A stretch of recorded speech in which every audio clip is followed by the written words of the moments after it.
Assalamualaikum warahmatullahi wabarakatuh. Satya kuku dharmakan, dharmaku kubaktikan. Salam pramuka. Sebelumnya izin memperkenalkan diri. Nama saya Muhammad Rehan. Saya dari Pangkalan SMA Negeri 4 Pandeglang. Jadi di sini itu saya akan menjelaskan tentang poin SKU nomor 12 tentang sejarah pramuka dunia dan juga sejarah pramuka di Indonesia. Mari kita saksikan.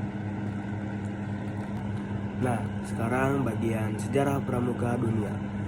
Sejarah pramuka dunia itu masuk pada tanggal 25 Juli 1907, di mana Sir Lord Robert Stephen Smith Baden-Powell of Gifwell yang saat itu menjabat sebagai Letnan Jenderal Tentara Inggris, untuk pertama kalinya dia melakukan perkemahan pramuka di Pulau Bronsey, Inggris selama 8 hari. Nah, setelah beliau melakukan perkemahan itu, tepatnya pada tahun 1908, ia menuliskan atau menerbitkan sebuah buku yang berjudul The Scout Boys, atau lebih sering juga kita sebut sebagai pramuka untuk laki-laki. Selanjutnya yaitu pada tahun 1912, ia bersama adiknya membuat sebuah organisasi pramuka perempuan pertama di dunia yang bernama Girls Guild. Nah, organisasi pramuka perempuan ini berkembangnya waktu dilanjutkan oleh istri Baden-Powell. Nah, Baden-Powell ini pada tahun 1916 ia membuat sebuah organisasi yang bernama Pramuka Siaga, atau sering juga disebut CUBA atau Anak Serigala. Nah, pada tahun 1918 Baden-Powell membentuk Rover Scout. Rover Scout ini organisasi yang bertujuan untuk bagi semua orang yang sudah berusia lebih dari 17 tahun. Nah, pada tahun 1920 merupakan puncak dari sejarah pramuka dunia, atau inti dari sejarah pramuka dunia, di mana Jambore dunia pertama kali dilakukan. Nah, pada tahun 1920 ini, di tahun yang sama pada Jambore dunia, Dewan Internasional Pramuka dibentuk. Dewan Internasional Pramuka ini dibentuk oleh 9 orang biro.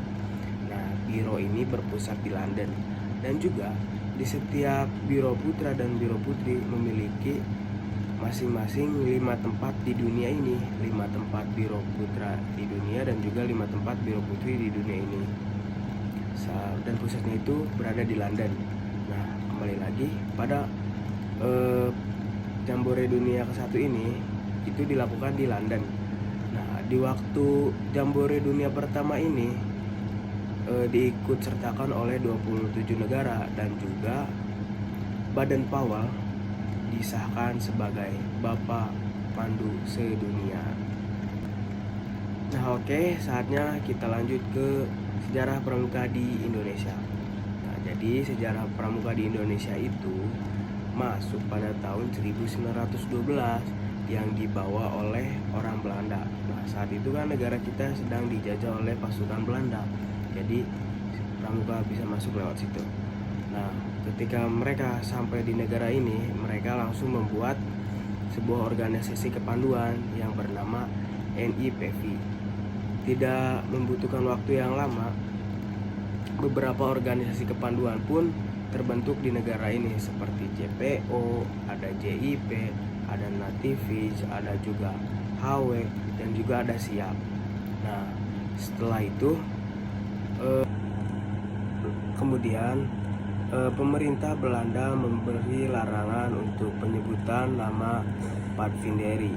Maka dari itu Kiai Haji Agus Salim mengganti nama dari Padvinderi menjadi Pandu atau Kepanduan, yang menjadi cikal bakal sejarah pramuka di Indonesia. Pada tahun 1930 berbagai organisasi kepanduan seperti IPO, PK, PS bergabung menjadi KBI.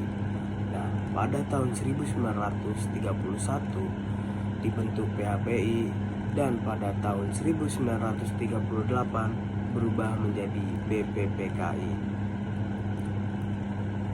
Nah, setelah terjadinya proklamasi kemerdekaan, organisasi kepanduan yaitu Pandu Rakyat Indonesia menjadi organisasi kepanduan satu-satunya pada tanggal 28 Desember 1945. Sejarah Pramuka dianggap lahir pada tahun 1961 pada Kepres RI nomor 112 tahun 1961, 5 April 1961 tentang pembantu pelaksana pembentukan gerakan pramuka. Nah, kalian pasti bertanya-tanya kan, kenapa sih di Indonesia itu hari pramukanya ditempatkan pada tanggal 14 Agustus? Nah, di sini saya akan mengasih tahu kepada kakak-kakak sekalian. Jadi, pada tanggal 14 Agustus tahun 1961 merupakan pertama kalinya gerakan pramuka di Indonesia dikenal di seluruh Indonesia. Nah, dikarenakan itu Hari Pramuka Indonesia ditetapkan pada tanggal 14 Agustus. Dan juga Presiden saat itu telah menetapkan Sultan Hamengkubuwono IX sebagai Bapak Kuartir Nasional yang pertama di Indonesia. Oleh karena itu, kita semua bisa mengenal bahwa Hamengkubuwono IX sebagai Bapak Pramuka di Indonesia.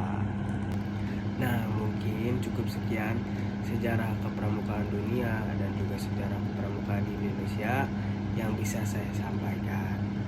Kurang lebihnya saya memohon maaf bila ada kata-kata yang salah. Wabillahi taufiq wal hidayah. Wassalamualaikum warahmatullahi wabarakatuh.